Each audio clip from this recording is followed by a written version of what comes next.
Welcome.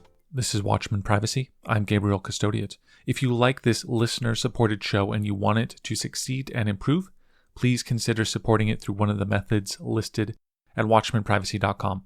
I have a privacy guide sold on Amazon, courses, and consulting. Free methods of supporting includes leaving positive reviews, subscribing to me wherever you can, Twitter, YouTube, Odyssey, etc., and sharing my work. Find links in the description or at watchmanprivacy.com. Your support determines the future of this show. Thank you.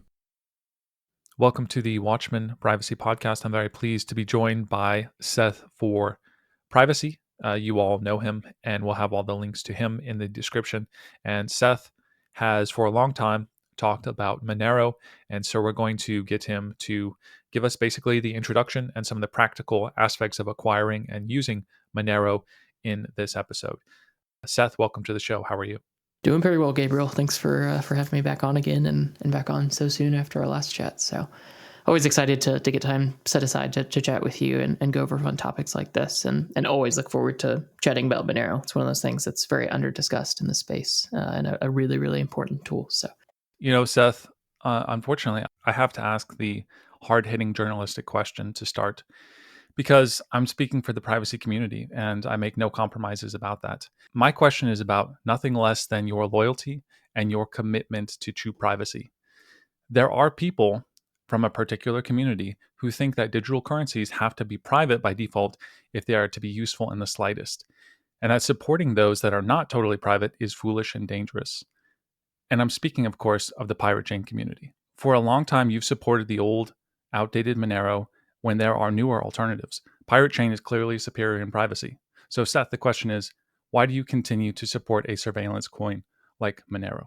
Oh man, you're taking me back. I haven't argued with pirate chain maximalists on Twitter in years. It's been a struggle not having such engaging conversations, but I've stuck with Monero through thick and thin, even when pirate chain was clearly the superior option.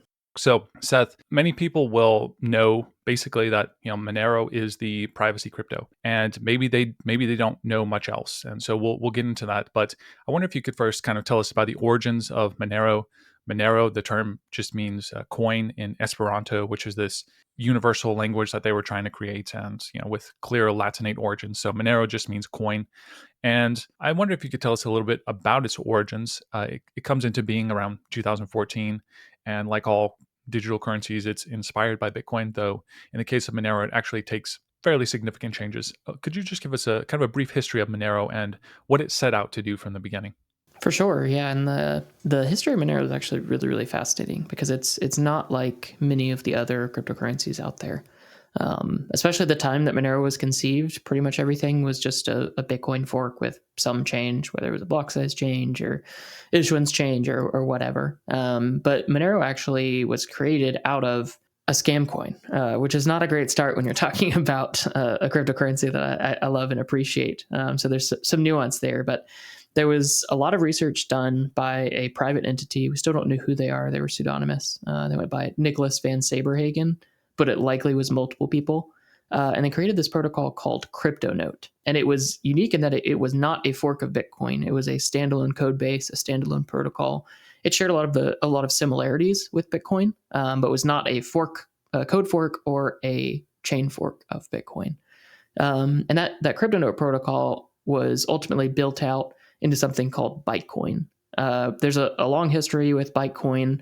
Essentially, they created it as a scam to try to make money. They pre-mined about 80% of the supply in secret before they announced the coin. And then they tried to pretend that it was used on all these darknet markets and a lot of different things. Ultimately, that was a scam. But the thing that was valuable was the core protocol, which was CryptoNote. And that core protocol was seen as valuable by a group of people who saw the usefulness of Bytecoin, saw the usefulness of the CryptoNote protocol that underlaid it. And they decided to fork away from Bytecoin, to start fresh, to start from block zero, and start to build a project using this CryptoNote protocol that would be a privacy preserving and ASIC resistant, which we can get into that a little bit more later, alternative to Bitcoin. And at the time, especially, this was incredibly unique because there was nothing else like this. And the approaches that were made in the CryptoNote protocol towards privacy, mainly the use of something called a stealth address and something called ring signatures, were really, really novel and a huge jump forward in privacy on chain. So that's a little bit of the origin story. There was this group of people that helped to fork it away from scammers and create a new project that used the same core protocol. And they started off building Monero, and they started it off so that we could have that privacy preserving alternative to Bitcoin. Pretty much everyone who started off Monero and who helped to drive it in the beginning were still Bitcoiners and are still Bitcoiners. Many of them have gone back to mainly focusing on Bitcoin or other ventures since then. So it's not like it was something where it was created as like, we want to crush Bitcoin. But I think most people saw that there was a lack of privacy within Bitcoin. There had been some proposed fixes or improvements, but they could start fresh and start a code base and a protocol and a project that would have a laser focus on privacy by default, and then ASIC resistance to try and ensure decentralization of mining in the long term. This is not the end-all be-all by any means, but where has Monero typically ranked over the years in terms of, let's say, market cap or its popularity among digital currencies? Yeah, if you're looking at market cap, I think for the majority of the time that I've been in Monero, we've hovered anywhere between like 15th and 40th, something like that. It's always consistently in the top coins, even as others kind of fade away into non-existence. But I think that a lot of the things that you need to measure when it comes to Monero is not market cap. Market cap is one of those statistics, those points where it's very gameable. So you can create a new cryptocurrency, you can give it a massive supply, you can trade it once for $1, and then your market cap could be higher than Bitcoin if you wanted to do it that way. So it's something that's very gameable and something that doesn't necessarily show anything about the value or usefulness of a cryptocurrency. So I think one of the things that I rather would measure Monero on is how many transactions per day is it getting, i.e. how many people are actually using it, and then how many merchants are accepting Monero as opposed to other cryptocurrencies. And I think those are more useful metrics. And those, in the time that I've been involved in Monero, have grown exponentially. Transactions per day have shot up. We've been, I think, over 10% or so of Bitcoin's total transactions per day for a while now. Merchant adoption has gone through the roof. Merchants that accept Bitcoin and Monero and other things, everyone that I know of, Monero is the second most accepted cryptocurrency behind Bitcoin only. So even more than Ethereum, Lightning, anything else like that. And oftentimes, especially in specific geographies like in the US, Monero is more used than Bitcoin on the merchants that share this type of data. So obviously that's looking at very specific points, but I think those are a little bit more helpful when you're trying to gauge adoption or gauge how useful a tool like Monero is seen by the broader community. In terms of the development power behind it, I heard somebody say once it has the third largest development community in digital currencies. Is it that high? Clearly, there's a lot of people who are interested in building this thing. Yeah, no, it definitely is. I haven't checked that stat in probably about a year, so I'm not sure where exactly it stands today. But for a long time, at least before that, Monero has been third most, only behind Bitcoin and Ethereum in total developer count. When you're looking at contributions, it can get a little messy. Like if you look at number of commits or some other thing, those are much more gameable. But the number of contributors that are working on Monero or Monero-related projects is usually a pretty good stat that shows how interested the developer community is in working on Monero. And as far as I know, it still is the third most active by contributor count code base in the space. That could have changed, especially with some of the bigger kind of Ethereum rival projects, since those usually draw a pretty big developer crowd. But I know at least up until like a year ago, it was the third most, only behind Bitcoin and Ethereum, which is crazy when you consider how much larger, how much more well-known Bitcoin and Ethereum are in the broader ecosystem. It's quite interesting that Monero is right behind those in terms of developer count, and like we just talked about, also in terms of usage on stores that accept all three of those. It's right up there in the top three, even though its market cap may be 25 or 35 or whatever. It clearly has usefulness to both developers and actual users. So let's talk about some of these just basic differences with Bitcoin. What makes Monero the privacy digital currency? And you mentioned things like stealth addresses, ring signatures. With Bitcoin, as anybody who's followed this show knows, if somebody's putting out kind of a static address there, you can go to that address. You can see how much and who has paid that account over time. And Of course, there's a blockchain that people can endlessly try to decipher, and we have these chain analytic companies who make a living, a huge living out of it. And I think, I'll be honest, I think that some of the FUD about Bitcoin privacy is a little bit overplayed and not very nuanced. But we do know that there is vulnerability with Bitcoin. So what is it about Monero where we cannot do that kind of stuff? Maybe just break down some of these basic privacy features of Monero and how they work. So when you look at on-chain privacy in cryptocurrencies, usually the things that you want to look at protecting are the receiver of a transaction, the sender of a transaction, and the amount in that transaction. Because if you can hide those three things, you have privacy from outside observers. So whoever is not involved in that transaction will not know exactly what's going on, exactly where funds are coming from, going to, or what the amounts spent are.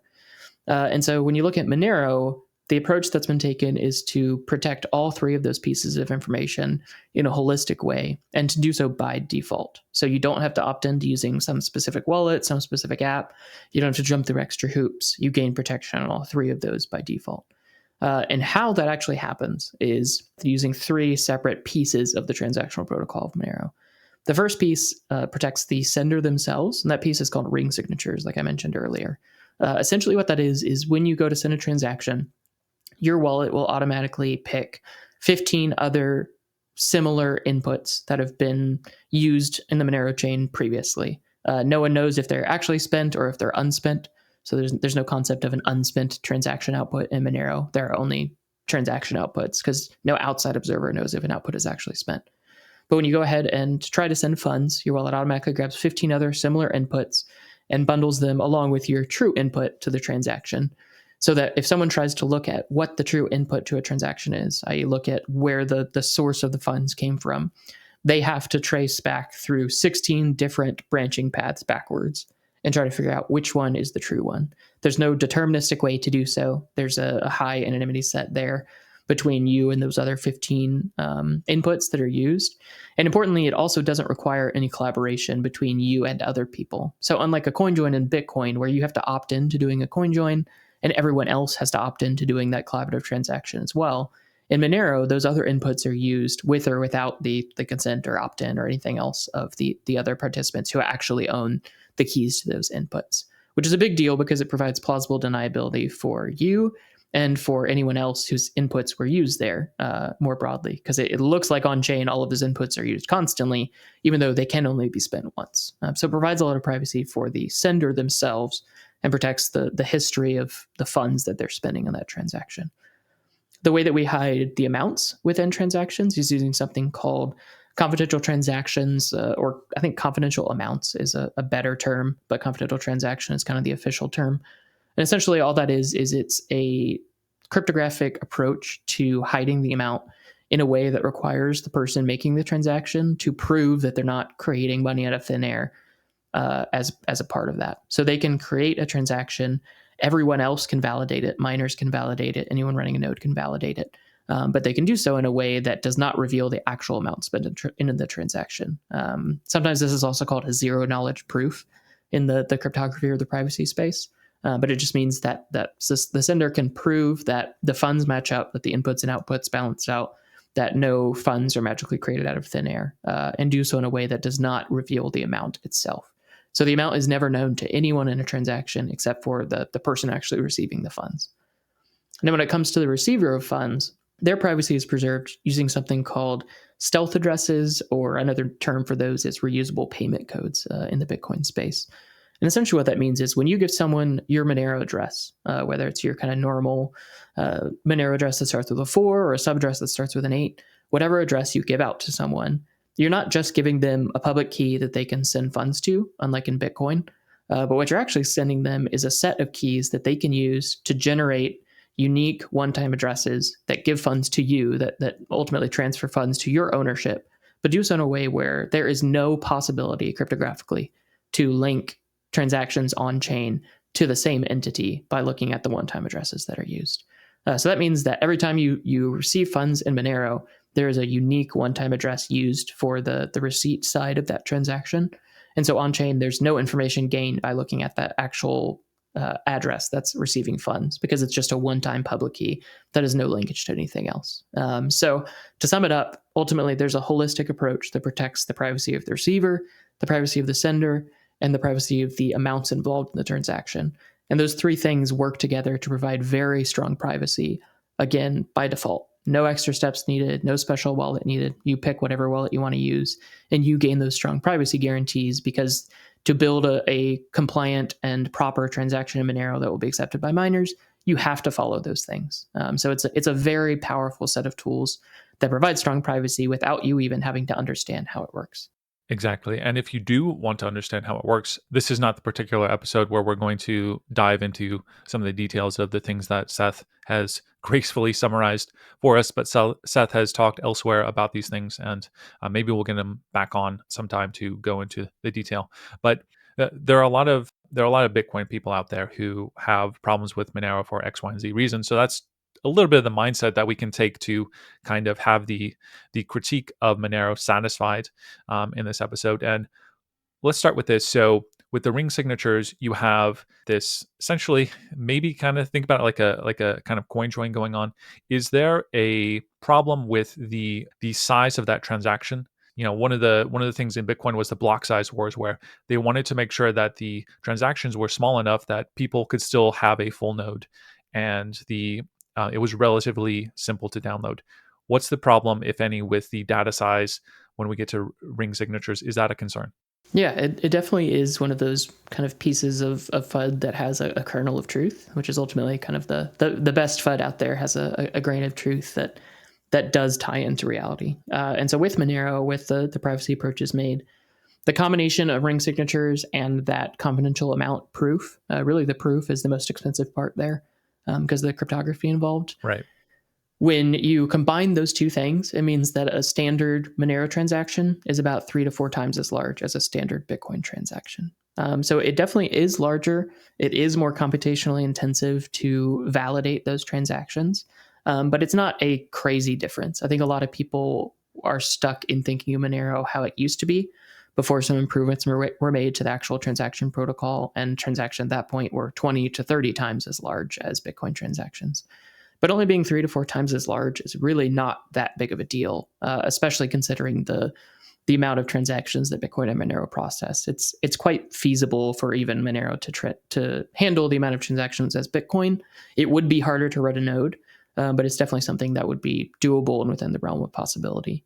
The other thing to keep in mind when you look at that type of comparison is that with Bitcoin, if you make a standard Bitcoin transaction, you gain zero privacy. It is 100% visible on chain where funds are coming from, where they're going to, and the amount spent. And usually as well, the address where the change is going to and how much in change is being sent back to the sender.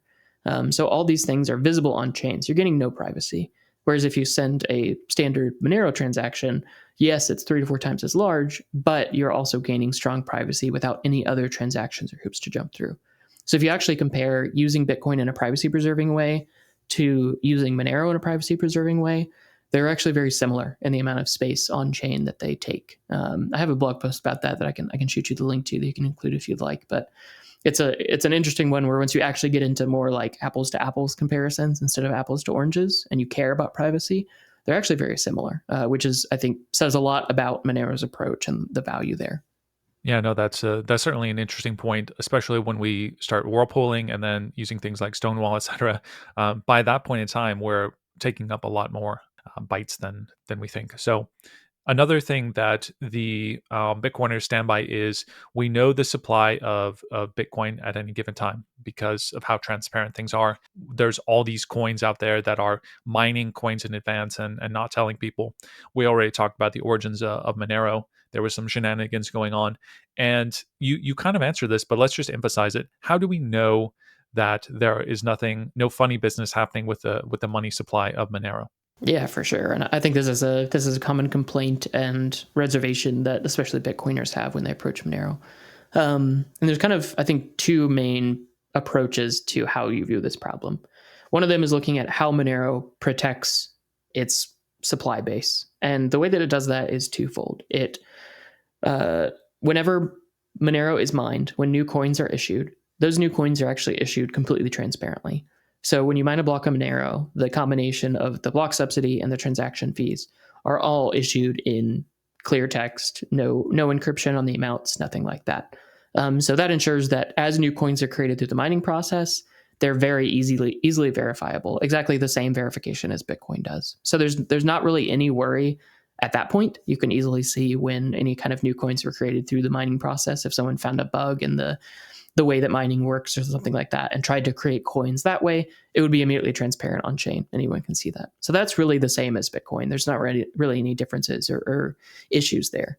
The issue comes into play when you're looking at actual transactions. So when you make a transaction, like I mentioned earlier, you create this range proof that allows you to prove that the inputs and outputs in the transaction balance properly, and to do so in a way that doesn't reveal the amount.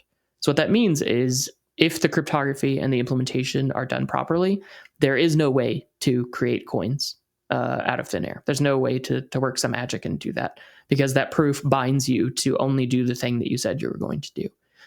So ultimately, that should mean that there is no way to create new coins within Monero without doing it properly through the mining process and staying within the regular kind of supply set that's laid out. But what could happen is that if either the cryptography was incorrect in how that range proof was created from the cryptographic perspective, that's very, very unlikely. I would say that's kind of nearing on impossible at this point with the amount of scrutiny that approach has gotten. But the more likely, and by more likely, I mean like very, very, very, very unlikely, could be an implementation flaw. So the way that the actual cryptography is implemented in the code base, if there was an issue there, in theory, someone could create coins in a way that didn't reveal that amount on chain in an easily visible way. So that is a risk. It's not something where I can tell you that there is no risk there, but it is very, very, very small. And the previous bugs that have happened that are kind of along that same lines have been detectable. Even though you haven't been able to see the amount, you've been able to see when someone actually abuses those bugs. So it's not necessarily going to be like an undetectable attack if someone was going to create funds, but there's a lot of nuance and complexity there. The only kind of last point I'd have is that if you're looking at using Monero purely as a tool for spending, and you're not looking at it as a tool for storing wealth long term, that very small risk of an inflation bug doesn't really matter to you. If you're just, say, buying a bit of Monero every month to be able to use for your spending online or whatever, the risk of an inflation bug doesn't really affect you, because at worst, that couple $100 or whatever of Monero could become worth less, not worthless, but worth less. But at best, obviously, there's no supply bug and you have no problem. So that's the only kind of last call out, is if you're just looking at Monero as a tool for spending and you continue to store wealth in Bitcoin or something else, you don't really need to even worry about that. And it's a very, very, very, very small chance of something like that happening, even if you are storing wealth in Monero long term. Right. And so Seth has said in the past what other people have said, which is save in Bitcoin and spend in Monero. If you have that kind of mindset, then some of these problems, like, for example, Monero also does not have a cap. Bitcoin has a cap at 21 million. Monero does not have a cap. They approach that differently. It's created. It's a pretty good spending tool, and if you're saving in Monero, that's obviously a different question. Or let me ask you this question first, Seth. How confident are you that the transactions you've made so far in Monero will never be unraveled in your lifetime? Ooh, that's a hard one. It's hard to say exactly. I would say that if quantum computers don't become a realistic tool that could be used by surveillance companies or nation states, then I'm very sure that they won't be unraveled. Not 100% sure, just because obviously something else could happen in like the cryptography world or something like that. That would mean that the approaches used in Monero, along with many, many other things, because a lot of the cryptography is shared with other tools in the privacy space, the cryptocurrency space, that you could have issues. I'm not really too worried about that. As far as I understand it, the quantum computer risk is unlikely in actually causing a problem for Monero, or if they do become a reality, we'll have much bigger problems than just Monero's privacy being broken, and that the vast majority of cryptography would be broken at that point. Or the vast majority of encryption would be broken at that point. So it's hard to say. I mean, the thing that is bad about blockchains is that they store information forever. So any transaction you make on Bitcoin or Monero, that information is on that ledger and will be stored as long as that chain exists and as long as that data exists, which hopefully will be forever, or at least lots and lots of years, so that we can continue using tools like this. And that's one of the reasons why the ability to make transactions in an ephemeral way, a way that doesn't write information about that transaction directly on chain, even if encrypted, is very powerful. That's one of the reasons why I do like the potential of the Lightning Network for Bitcoin, is that the ephemerality provided by making transactions that don't get written directly to the open ledger is very powerful from a privacy perspective, and shifts the surveillance landscape from being something that can be done at any point in time with whatever the tools are at that time to having to be active surveillance all the time. But unfortunately, with Monero, with on-chain Bitcoin, you have that problem of, if you're using a privacy tool that works now, there is not a guarantee that that privacy will be good enough forever. If it's the best thing we have today, it's what you use to gain privacy, and you deal with the issues later on down the line. But I'm not terribly concerned with something like that happening, at least not in the near future. Fair enough. Just a couple of other comparisons before we get into some of the practical questions about Monero. A lot of people are comparing Monero to what they know about Bitcoin, where there's a lot more information out there. A lot more people are talking about it. That's part of the popularity of it. Monero is built in a way that it does not allow for ASICs mining to kind of take over like it has in Bitcoin. It has a dynamic block size that's not limited to a specific amount like Bitcoin. You're not waiting for 10 minutes in Monero for transactions to settle. What are some of the other kind of small differences between Bitcoin and Monero that people might be interested in? I think another one that I briefly mentioned earlier is just that your privacy does not depend on the wallet software that you choose to use, which is quite the opposite of Bitcoin, where in Bitcoin you really need to use a powerful privacy tool like Samurai Wallet or Sparrow Wallet in order to gain strong privacy on chain.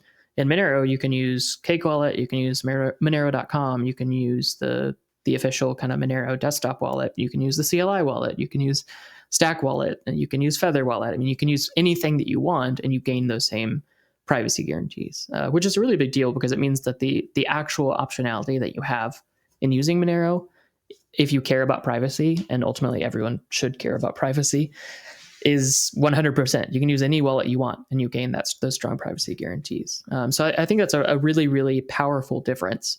And it's one of the clear downsides to Bitcoin's approach to shifting privacy from the base layer to the app layer, where it has to be done by applications themselves. Because it means that most developers who don't care about privacy won't bother with implementing privacy tools on Bitcoin. And that's unfortunate, but as long as it's not incentivized to build privacy tools, it just won't be done in many wallets. So you have much more limited tools at your disposal on Bitcoin than in Monero, and there's a lot less optionality into what wallets you can actually use if you care about privacy. So I think that's a pretty big difference there. Outside of that, I think you hit on the majority of them. I think ASIC resistance versus ASIC mining is a very big difference in the security model of the network. And happy to get into that if you want, but we don't have to cover that here. But I think that's another big one, and one that is uniquely necessary on any chain that's not Bitcoin. I think not doing ASIC resistance is pretty dangerous on most other chains. Yeah, maybe just briefly, what is the reasoning behind no ASICs mining, and does it make it easy for anybody to get into mining Monero? Yeah, so the goal behind ASIC resistance, and this is something that's been a core part of the ethos of Monero and a core part of the vision for Monero from day one, is to prevent a single company who makes ASICs, or a single country that holds the manufacturing for ASICs, from having an outsized control over the Monero mining process. Because ultimately, if one company are the only ones who make ASICs for your cryptocurrency, you are completely beholden to them for security in your network. They could create ASICs in secret and mine in order to double spend or to censor transactions. They could sell crippled miners to you and keep the best miners for themselves to allow themselves to do attacks at any point in time. Or probably more likely, you could be prevented from importing those ASICs if a government, wherever you live, doesn't like Monero or doesn't like whatever tool or cryptocurrency you want to mine. They could prevent you from importing those ASICs, because ASICs are by design a very single purpose device.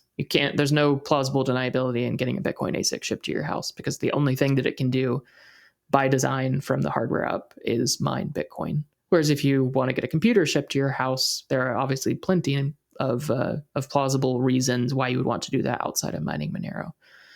So those are some of the risks with ASIC mining.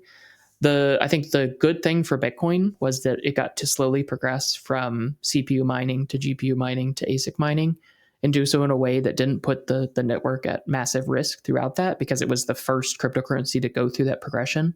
But for smaller cryptocurrencies, where we can't guarantee you that 3 or 4 different ASIC companies in different jurisdictions will want to create ASICs from day one, it becomes much more risky. Because even if you just have that period where one company is creating ASICs and the rest of us are just mining on CPUs or GPUs, you have an instant power shift in the consensus of the network, which is very dangerous. So it enables decentralization. It doesn't necessarily guarantee decentralization, but it enables decentralization in a unique way compared to ASIC mining on any other cryptocurrency than Bitcoin. How long does it take for a block to settle in Monero? 2 minutes, which gives you better finality for smaller transactions. It is important when you're looking at things like block time to not assume that one confirmation in Monero is equal to one confirmation in Bitcoin. So it takes 10 minutes to get a confirmation approximately in Bitcoin. It takes 2 in Monero. The actual amount of security behind that confirmation would be higher in Bitcoin. But even one confirmation in Monero is enough to prevent the kind of simple double spend attacks that you could do with zero conf acceptance within Monero or Bitcoin. So it's enough for like the vast majority of merchant use cases. If you're buying a coffee or whatever, one conf is plenty. If you're even buying a couple $100 gift card, that's more than enough, because the person who wanted to, say, double spend those funds, once there's one confirmation, they have to have a large percentage of the mining hash power in the Monero network. And obviously it's not going to really be worth it for them to attack Monero to get a couple $100 gift card for free or something like that. So yeah, it's 2 minutes. It gives some better assurances for quick kind of merchant adoption and usage. But if you're sending $1 million, you probably want to wait for more confirmations in Monero than maybe you would in Bitcoin. I mean, with Bitcoin privacy, it's encouraged to run your own node because your node sees certain things about your wallet. How do nodes work with Monero, and is it important to be running your own node? Yeah, so this is one of the really great other benefits to Monero's strong on-chain privacy. So, well, you definitely should be running your own Monero node.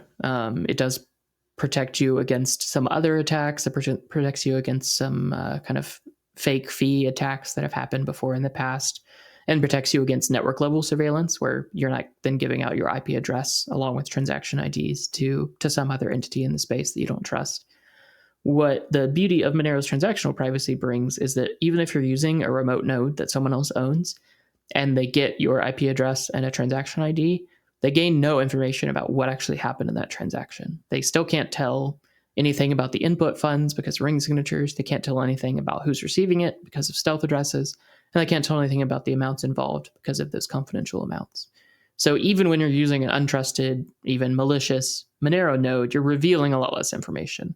It is definitely still best to run your node to prevent links between transaction IDs and your IP address specifically. And like I said, to protect against some of the more unique attacks that could be done if you're trusting a node to give you correct and valid info. But usually in the worst case on Monero, if you're using a malicious node, they could lie to you about the Monero network, lie to you about your Monero balance or something like that. But they can never mess with your keys, just like in Bitcoin. They can never steal funds or something like that. And in Monero, they can't gain visibility into your transactions themselves. So all that to say, if you have to use a remote node in Monero, it's much better for you than in Bitcoin. But whenever possible, for sure, you should run a Monero node, not only for yourself and your own benefit, but to also support the Monero network more broadly. One more comparison with Bitcoin. Monero, a lot of the fundamental privacy features and technologies that we've described were not there from the beginning of Monero. And there were actual hard forks that made them happen. For Bitcoiners, they very much do not like the idea of a hard fork. It's a slow-moving ship. And they are very skeptical of the digital currencies that have hard forks. Is this something that should be a cause for concern for people with Monero, that it can change so radically at any given time? I don't think so. I mean, it really, again, comes down to what you want out of Monero. If you want purely a good spending tool, the hard fork's actually very advantageous, because what they mean is that when you go to spend Monero, you just keep your software up to date and you're going to gain the best privacy assurances possible. The reason that we do hard forks in Monero is to improve the transactional protocol or to improve some other piece of the Monero protocol. But normally it's to improve and continue iterating on the privacy approach used in Monero, either to improve the actual privacy it provides or to make it more efficient. So it really is almost purely an advantage for just the Monero as a tool for spending person out there.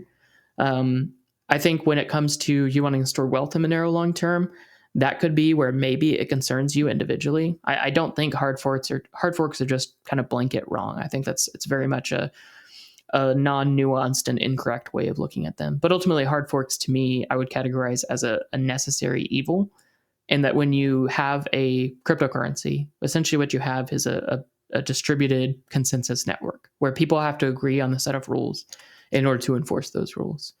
For Bitcoin, the rules were originally agreed upon at the creation of Bitcoin, and then some changes in the rules have been created through soft forks that you can choose to agree on or not agree on, and that's up to you as a node runner and as a miner. In Monero, we as a community are committed to using hard forks only when necessary to continue to improve the tool over the long term. And I think ultimately, when you look at these things as software, which they are, software needs regular updates to keep up, to improve, and to protect users against vulnerabilities. When you're looking at privacy preserving software, especially, you need to be able to improve that software over the long term so that you can ensure that the approach to privacy taken continues to protect users against the latest and greatest attacks, the latest and greatest surveillance tools. And privacy tools specifically have to iterate pretty frequently because there are always people who are trying to attack and take away our privacy. And so there's always new things being built and research being done on how to do that against us. And so we need a way to be able to improve those tools. And ultimately, what hard forks are really just the community coming together, agreeing on a set of improvements or changes that need to be done, hashing it out publicly in open discourse. Nothing happens behind closed doors. No small cabal of devs have control over the code base or anything like that. It all happens out in the open. Anyone can participate. And once there's rough consensus, we move forward. We propose a hard fork date. People update their software or don't. But if you don't update your software, you're then on a different version of Monero, which isn't usually useful. But the vast majority of people update their software ahead of time, agree to those new consensus rules, and Monero just goes on its way. It's really a much more seamless, painless, and more decentralized process than most people give it credit for. But it is something that's a necessary evil because ultimately it does open up some risks of centralization in that a controlling party in the Monero community or someone who holds a lot of sway could try to get something added in a hard fork that maybe not everybody wants. But ultimately, you still need everyone in the network to upgrade, or else the hard fork that you propose and implement, if no one is actually using Monero on that fork of the chain, it's pointless. It's valueless. No one will accept it. So a lot of the same actual realistic rules apply to hard forks as soft forks in Bitcoin.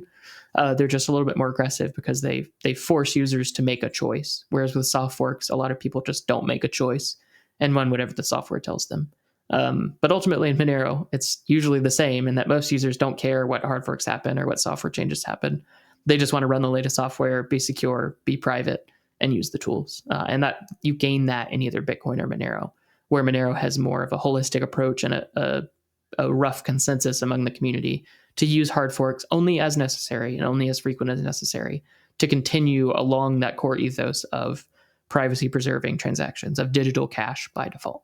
I think that's a very good take. And so before we get to the practical question, Seth, just maybe clear the air about something. So a lot of people see you as you're working for a Bitcoin company, you advocate for various things in Bitcoin, and then you also have been a strong proponent of Monero. I mean, I don't think these things are incompatible by any means, but it does kind of beg the question, what do you see in Bitcoin that has you going over there when it seems like most of the things you want from a digital currency are already in Monero? Is it that you're on the Bitcoin side trying to make it become more like Monero, or just kind of what's your, I know you've written about this, but what's your quick summary of your reason for supporting Bitcoin when there's Monero? Yeah, I think the quick summary is that I still love, appreciate, and use Monero. If a merchant that I want to spend money at accepts Monero and accepts Bitcoin, I'm going to use Monero. I still see it as the most useful tool for spending in the cryptocurrency space. And I doubt that will change soon. But the key difference is really that the actual network effects, the actual reach of Monero as a tool, and as a tool that people will actually come to know and use, is relatively small compared to Bitcoin, unfortunately. I would love for that to be different. I would love for that not to be the case. a lot of my work over the past few years has been trying to change that and trying to get Monero in more hands and more people understanding what Monero is and how powerful of a tool it is. But ultimately, most people who understand the need for financial freedom will not come straight to Monero. They'll come to Bitcoin. And maybe eventually they'll come to Monero, but even that's not a guarantee at all. So when those people inevitably come to Bitcoin, I want to be there to help build tools, to help build education, to help build products that will help them to be able to use Bitcoin in a self-sovereign and privacy-preserving way. I essentially don't want people to be stranded on a non-private Bitcoin and not actually gain the financial freedom that they could through Bitcoin. And then once they're in Bitcoin, I do still continue to push people towards Monero to understand its value as a tool, especially for that kind of Bitcoin as savings, Monero as spending approach, because I think that is immensely valuable and probably the best place for most people to land. The other main reason is really just that when I work on Bitcoin, I do have a much larger potential reach in how many people my work can affect, which is really important. And I'm sure you would agree as a content creator and an educator in the space who's doing fantastic work. If you are able to get your message and able to get the things that you want people to understand and learn and change to a broader audience, that is a fantastic thing. And obviously, you don't want to compromise your ethics or your morals for that. You wouldn't sell your soul to some sketchy VPN company if it meant you got more listens. But you want to ensure that as many people as possible have access to the knowledge and the information that you're sharing. And the same is really true with me, where I think that there is hope for Bitcoin privacy. Bitcoin is able to be used privately today. It's not necessarily easy, but it's getting easier. There's really good hope for Lightning being a powerful tool for privacy in the near future. I think even by the end of the year, it'll be a pretty solid tool for privacy. And along with that hope means the chance for me to help to continue to push that, to be one of the voices continuing to push Bitcoin and Bitcoiners and rough consensus among the community towards the need and the necessity for privacy tools. I don't think we'll ever make Bitcoin like Monero in its simplicity of approach towards privacy. It'll never be where you just use whatever wallet in Bitcoin and you gain strong privacy, unfortunately. But what we can do is we can build tools that help to make it much, much more approachable for users to gain privacy, build education, create content, etc., so that when they're in Bitcoin, they can still gain financial freedom. Hopefully, they'll also learn about Monero and use that down the line, and I'll continue to work on that as well. But I don't want people to be stranded there. And the only other minor thing that I would add is just that a lot of people's actual financial flow from Bitcoin to Monero, or from anything to Monero, is actually through Bitcoin. So as long as we have privacy preserving tools and good tools for self-custody in Bitcoin, we actually hold open one of the biggest on-ramps to Monero, in that you can easily swap between Bitcoin and Monero through a lot of different exchanges, and very soon through atomic swaps, which are entirely trustless. So there's a lot of value even in just building out good tools for Bitcoin so that we can continue to flow from fiat to Bitcoin to Monero, rather than having to go from fiat to Monero. For those of you who are out there listening and thinking, Seth is betraying my cause, whatever your cause is, please realize that he's doing more for human freedom and privacy than basically any other human out there. So please give him some respect. Now, let's get into the practicals of Monero, Seth. So people are listening, they say, okay, Monero, I need to test this out. I need to use it. First thing to do would be to download a wallet. There's not a huge selection of wallets for Monero compared to Bitcoin, but we don't need all these fancy privacy tricks for our wallets either, like Sparrow Wallet allows us in Bitcoin. So somebody's starting out, give them a wallet or two to recommend so they can get started. Yeah, I think the best two wallets for getting started are Cake Wallet on mobile. So it's on Android or iOS. Works very, very well, very simple, very approachable. That's usually the fastest path to getting used to Monero and starting to use it itself. I use the Monero only version of that, which is called Monero.com. So you could obviously also use that as well. That's the one that I actually use kind of daily for Monero itself. And then if you want a desktop wallet, I think either doing the official Monero desktop wallet, which you can get from getmonero.org, or using something called Feather Wallet, which is it's kind of Electrum style Monero wallet, connects to remote nodes over Tor. It's very privacy preserving, has advanced functionality that you can kind of grow into. And that's actually the desktop wallet that I use for everything right now. So those are kind of the two fastest paths into Monero. Past that, there's a lot of other great choices. I think Stack Wallet is a new one that's come on the scene. That's also a multi-cryptocurrency, Bitcoin, Monero, and other things wallet, and they're doing a really, really good job in building out that software. And then, yeah, on desktop, I think that Cake Wallet is working on a desktop app as well, but that's not out yet. So good things there as well. But those are, I think, the quickest two paths. Excellent. And just briefly, hardware wallets, not a lot of options with Monero. I believe Ledger and Trezor allow you to store Monero on there. Any other options? No, unfortunately, I think those are the only two. I think there's one other that I can't remember the name of off the top of my head that does technically support Monero.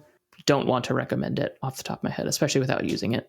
So Ledger and Trezor really are the only two right now. Ledger I would never recommend because it's entirely closed source in software and hardware. So you don't really know what's happening on a Ledger device. No one can verify that outside of Ledger themselves. Trezor it's a good tool. It works well, open source software and hardware. And it has good support for Monero within either the official desktop wallet or Feather wallet. Both work very, very well with a Trezor, and that's what I've used the most in the past as well. So those are solid options. I definitely look forward to better options coming out. That's definitely something that I'm excited to see. Hopefully by the end of the year we'll have some better options out there. But for right now, Trezor is the best, I think, for most people. Still pretty easy to use and works well with the main desktop wallets for Monero. Fair enough. And people know my thoughts on hardware wallets, especially when it comes to something like Monero. If you're just using it for spending, just have good computer operational security and protect the seed phrase.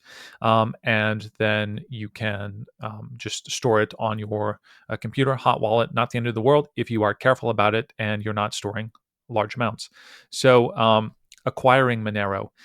First, talk to us about some of the discrimination of Monero on online exchanges. Obviously, it's the privacy one, so it's dirty. It's used by dark markets, etc. What has been the history of Monero being delisted from exchanges or not ever accepted on them? Yeah, so it's really fascinating when you look at it because there's still no legislation, no regulation, nothing that prohibits an exchange from allowing people to buy and sell Monero. There's nothing written publicly that prevents that. What we have seen, unfortunately, is regulators and governments using essentially shadowy back channels to banks, and specifically to banks that would normally support cryptocurrency exchanges and allow them to use their banking services. And essentially what they tell these banks is either you stop these exchanges from listing Monero, or you'll come under either additional regulatory pressure, or we'll try to shut you down. And they do this because they know that that's the easiest path towards preventing people from using Monero. If it's difficult to get Monero, many people just won't bother. They'll just opt for Bitcoin instead, and they'll be able to trace most standard Bitcoin transactions. So that's kind of the unfortunate truth. What that's actually meant in reality is that multiple countries, there is no way to get Monero locally. I know Australia was one where they shut down banking ties for any exchange that would list Monero. So Monero was just completely delisted across the country. The UK did the same thing as well a couple years ago, I think. And I think there's been some pressure on US banking connections and exchanges to not list it as well. The good thing is that in America, there is one very good centralized exchange that does support Monero called Kraken, Kraken. And they have a very kind of cypherpunk route, and they're normally willing to kind of go against the grain. So they've continued to support Monero over the long term. That's kind of it for America as far as the kind of centralized KYC exchanges go. And I don't expect that kind of delisting pressure to get better. Will probably only get worse, and pretty much any regulated exchange probably won't be able to list Monero because it works. It's a tool that is incredibly powerful and provides even non-technical computer illiterate people from being able to gain strong financial privacy, which is something that governments and regulators don't want, unfortunately. So I do expect that to get worse, but thankfully there are other good options out there that aren't as centralized and regulated. Fair enough. And of course, 10% of my audience has no KYC as part of their Twitter handle or in their description, their bio somewhere. So we know that if you buy anything on a KYC exchange, there's an indelible record that you purchased Monero at some point. And that itself is worth not having on your record. So what are the best ways then to acquire Monero? Obviously, there are a couple of approaches. I'm sure you'll recommend some peer-to-peer exchanges, possibly also having something like Bitcoin and trading for Monero. What are some of the best options going the non-KYC route to acquire our initial Monero? I think the best overall option in which you can go from fiat to Monero or Bitcoin to Monero is the combination of local Monero and Agora Desk. Those are both run by the same person. I know them well. They've sponsored my podcast for a long time. They're absolutely fantastic people, and they're very cypherpunk and dedicated. And they've built out 2 peer-to-peer exchanges that are focused on Monero. Agora Desk you can also use for buying and selling Bitcoin directly with fiat. But you can use both of those for buying and selling Monero either directly from fiat or through Bitcoin, and doing it directly peer-to-peer. So like we've talked about, we've talked about it a bit on previous episodes. I know you've harped on it a good bit. It's important that you avoid giving over your identity when you're buying and selling cryptocurrencies, for many, many reasons. And exchanges like Local Monero allow you to do that. And you can just choose a trading partner that doesn't require you to give over ID. Use whatever payment method you want, with cash, face-to-face, or by mail being the best. USPS money orders kind of being a very close second. And then all of the kind of normal Cash App, et cetera, being an alternative option that's still good, not as anonymous as cash, but most people don't need the complete anonymity there. So that's, I think, the best overall option. If you already have Bitcoin and you want to get Monero, the best 2 options are Bisq, which is a decentralized exchange that works quite well for that type of thing. Monero has been the majority of the liquidity on Bisq for quite a long time. And so there's usually plenty of Monero available there for you to buy with your Bitcoin.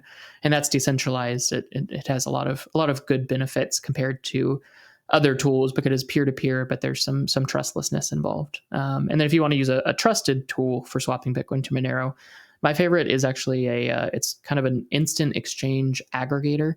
It's called Trocador.app, Trocador. And that basically lets you say, I want to trade this much Bitcoin for Monero. It will check all of the instant exchangers that support Bitcoin to Monero or vice versa and give you the best price. And then you can do the swap directly through their site. They have a native Onion hidden service as well that you can use. And you can just do it directly through their site. You gain some privacy from the inside itself because you're never actually accessing their website. And you can easily check the best prices there, or just jump directly to the other websites if you want as well from there. So those are, I think, the best 2 tools if you already have Bitcoin to jumping in. And then the one that I think will be the best is atomic swaps between Bitcoin and Monero. Those, unfortunately, the best approach to those isn't quite live yet. I've been told that it's very close. So hopefully within the next couple of months, that'll be something that'll be usable and be out there. But that ultimately will be the only trustless way to go between Bitcoin and Monero directly without an essential exchange, without any even a centralized website. You'll be able to do that directly with other people, which will be a very, very powerful thing. And another reason why keeping the gates open through Bitcoin to Monero is very, very important. Right. And atomic swap's not something we've talked about a lot on this show, mostly because I can't just direct people to something that's not entirely functioning, easy to do at this point. So, Seth, how important is it if people have a different coin like Bitcoin to have that Bitcoin whirlpooled or private non-KYC before they were to trade it for Monero? How important is that? I mean, I would always advocate for people to do that before spending Bitcoin at all. I would say it's not necessary depending on your threat model. If you've bought Bitcoin, especially if you've bought Bitcoin without giving over your ID, without using the kind of a centralized KYC exchange that's normal.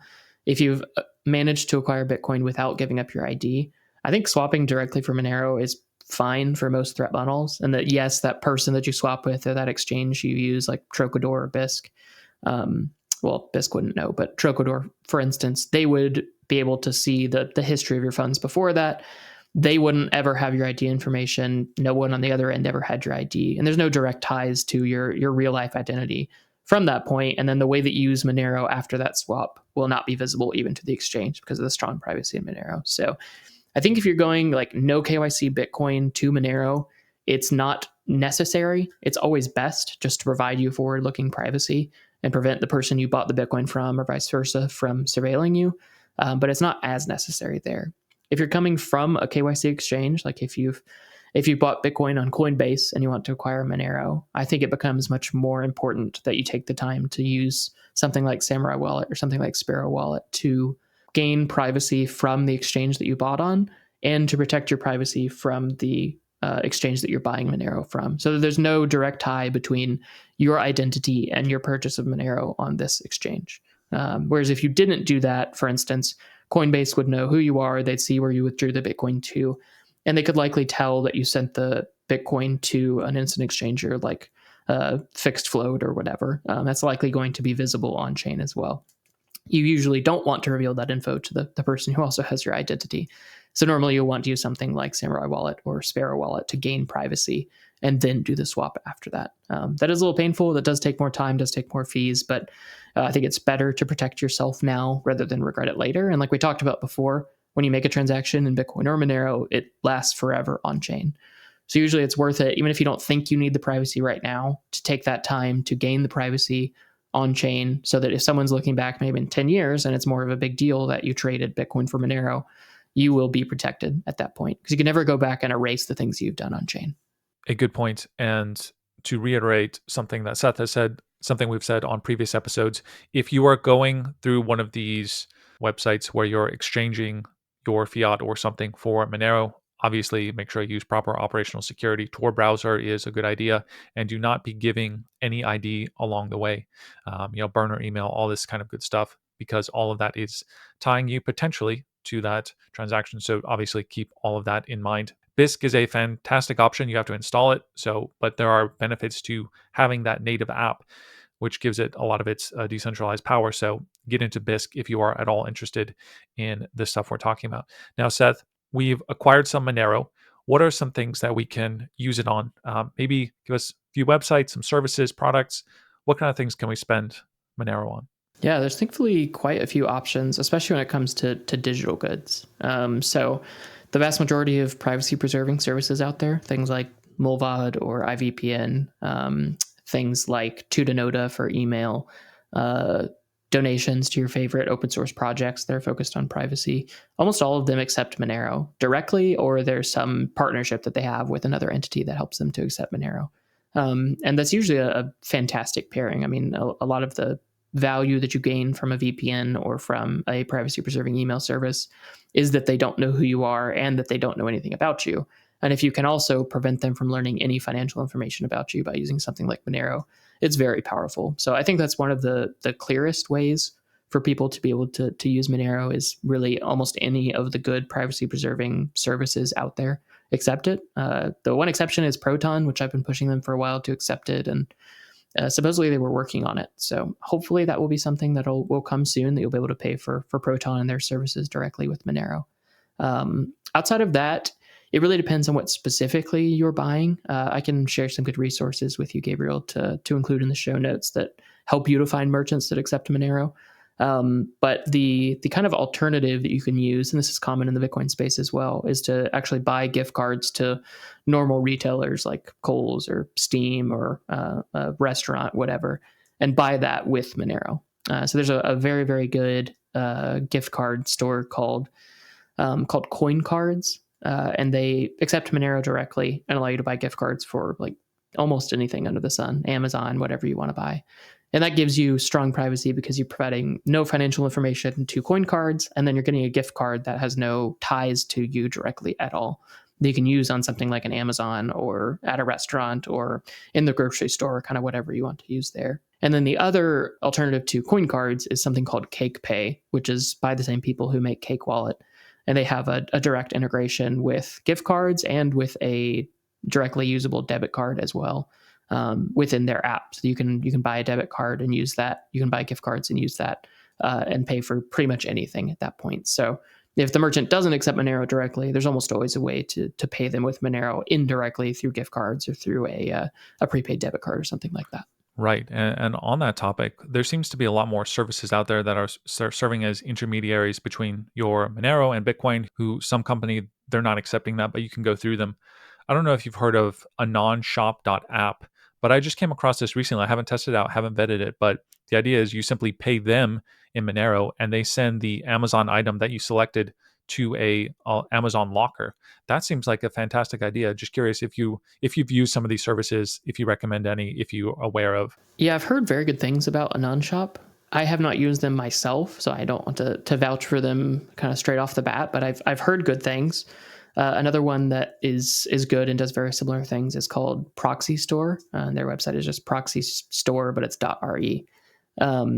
And both of these are what you could also call like drop shippers, and that you're paying them to handle your order and send you the good, which is a good alternative. The thing that you have to keep in mind is that you're trusting them with that info. So even though you're using Monero and you're not providing financial information, if you're getting something shipped to your house, for instance, Right. you're still obviously giving them your home address, which may be fine. Obviously, that involves trust. If you trust them, there's no problem with that.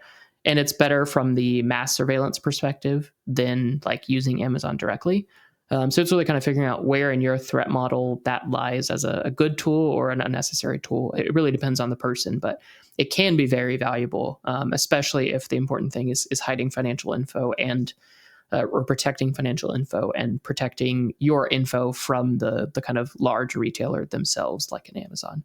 But I have heard very good things about Anon Shop. They've been doing great educational content on Twitter as well. So a lot of good reasons to look into them more at the very least. And then Proxy Store is one where I've talked to the people behind it. They also have a very good digital proxy service where you can pay for services like Tutanota through them.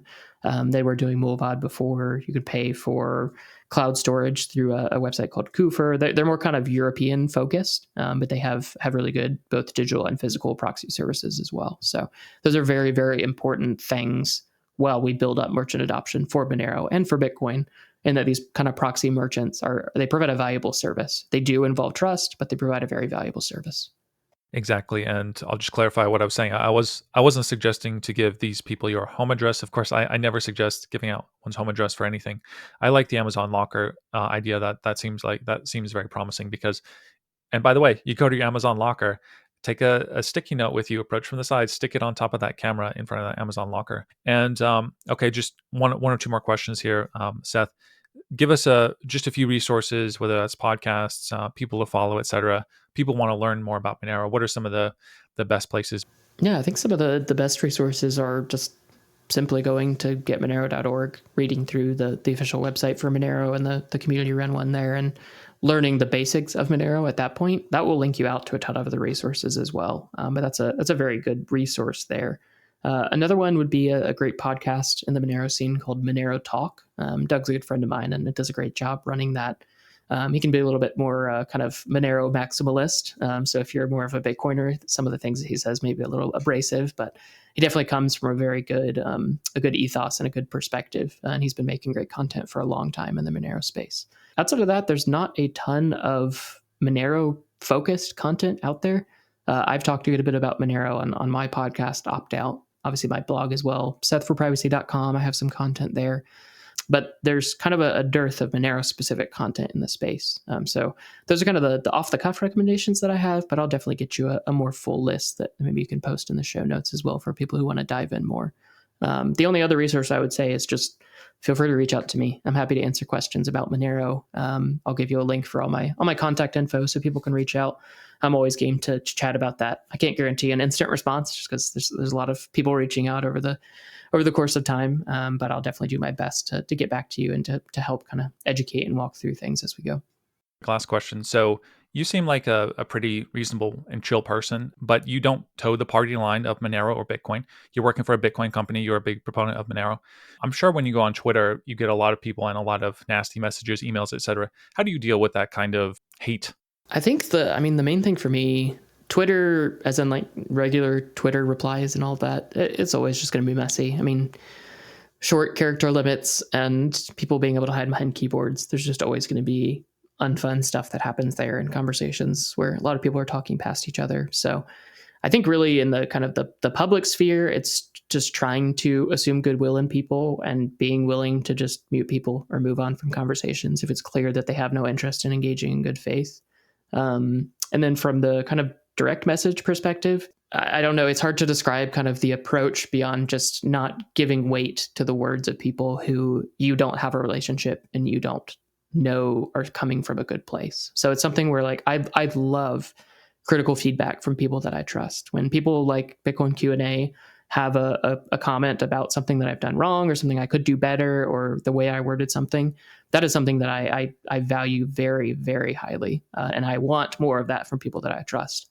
But when it's someone who I have no relationship with, I have no background with, and they're being hypercritical or they're being hateful or making death threats or whatever. It's just one of those things where we have no relationship. There's no place for them to say something like that. So again, you just kind of mute or block and move on, and not put weight to that. That doesn't mean that obviously reading things like that aren't hurtful, that there's not an emotional impact. But I think a lot of it just comes down to putting weight into the words of people who you trust and who you understand where they're coming from, assuming goodwill of new people that you run into until proven otherwise, which they're very often proven otherwise. And then just being willing to mute and control the things that people can talk to you about, or the ways that people can talk to you, which I know is interesting coming from someone who's very kind of anti-censorship, but there's a difference between corporate or governmental censorship and you having control over the content and the interactions that you have. And controlling those interactions is, to me, very important. I still very, very rarely mute or block people. It's very, very much only in extreme circumstances. But yeah, a lot of it really comes down to giving weight to the people that you trust. If a lot of other people are giving you critical feedback, go to the people you trust and have them confirm or deny it, have them double check it, and really building those real world, real life relationships and using those as the bedrock of how you judge the things that you're doing, rather than letting just the random Twitter keyboard warrior be the judge of the approach that you're taking. That's a great mindset. This has been Seth for Privacy. Please, he's been on the show 3 times now. He's doing great stuff. Go to sethforprivacy.com. Give him a follow, give him a donation, give him a thank you on Twitter or wherever. And please support him. He's doing great stuff, fantastic stuff. We love Seth for Privacy on the show. So Seth, thank you so much for being on the show. Thank you so much for having me on, Gabriel. It's always such a pleasure to get to chat with you, and I'm so thankful for people like you that are really diving in and doing the hard work to talk about these tricky topics, these topics that will inevitably piss someone off, but also lead someone to freedom. And I'm glad that you're willing to do that, and I hope that more people like you will pop up. But I'm also just really, really grateful for the work that you're doing. So thank you, keep it up, and look forward to chatting again in the future.